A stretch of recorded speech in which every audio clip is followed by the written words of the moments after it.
Kasi pag nagsumbong ka sa pulis, huhulihin talaga yung mga suspect, yung mga culprits.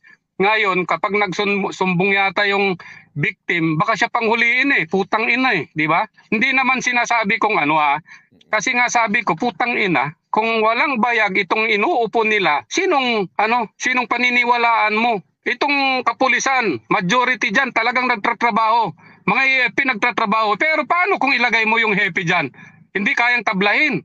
Halit karang si Boeing nagtatrabaho yung mga prosecutors, biglang pasukan ka ng ganong Secretary of Justice. Ano, tatablahin mo yung secretary mo? Kapalit ng ano? Kaya nga sabi ko, ang lumalaban lang dyan, yung mga may bayag. Katulad ninyo, may bayag na lumalaban. Kailangan dito, may bayag. Wala Wala. Ay, DG, nako. Nakakalungkot dahil nga, sige po, sige pero po. mayroon pa naman, marami pa naman. Sabi ko nga, andyan sina kung Akop, kung Busita, kung Abante, kung Rehensya, marami pa. Hindi lang kasali sa hindi lang kasali sa committee yon. Pero marami. Hindi lang mga politician. Marami rin naman mga private citizens. Marami katulad ninyo, lumalaban nga kayo di ba? Sana kayo kung gago kayo, nandyan pa ba kayo? Hindi lumalaban din kayo sa kagaguhan ng mga nakaupo ngayon na gago. Kaya kayo nandyan. Kaya nga bilib ako sa inyo. Sabi ko, di man ninyo ako nakikitang nagsasaludo. Kita ba? Saludo ako sa inyo, Banateros brothers, at sa lahat ng naglalabas ng katotohanan, ng karapalang kabuktutan, putang inang smuggling doon, bribing doon, anak ng teteng wala na.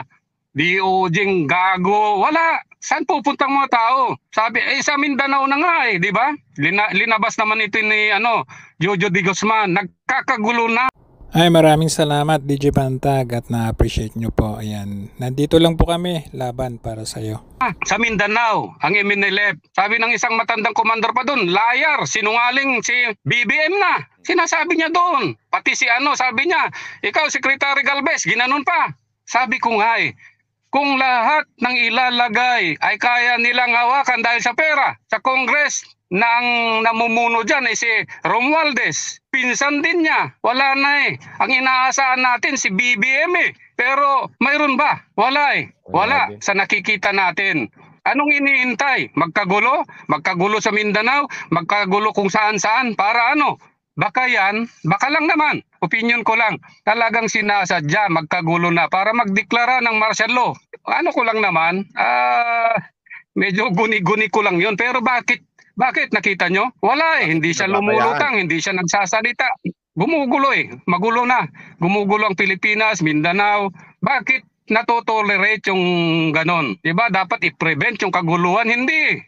Bakit? Baka mag-escalate pa to. Sinasadya ba ito? Sinasadya bang maging pipi? Sinasadya bang maging bingi, 'di ba? Ano pa 'yon? Bulag, 'di ba? Sinasadya bang maging malamya?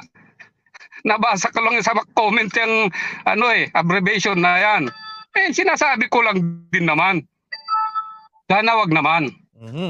So, DG, yung iyong 3 taong panunungkulan diyan sa Bureau of Corrections, since ikaw yung nilagay ni PRD diyan, ever doon sa 3 years or after nung iyong panunungkulan, sa bagay, hindi ka pala natapos dahil sabi mo tinrabaho ko Pero yung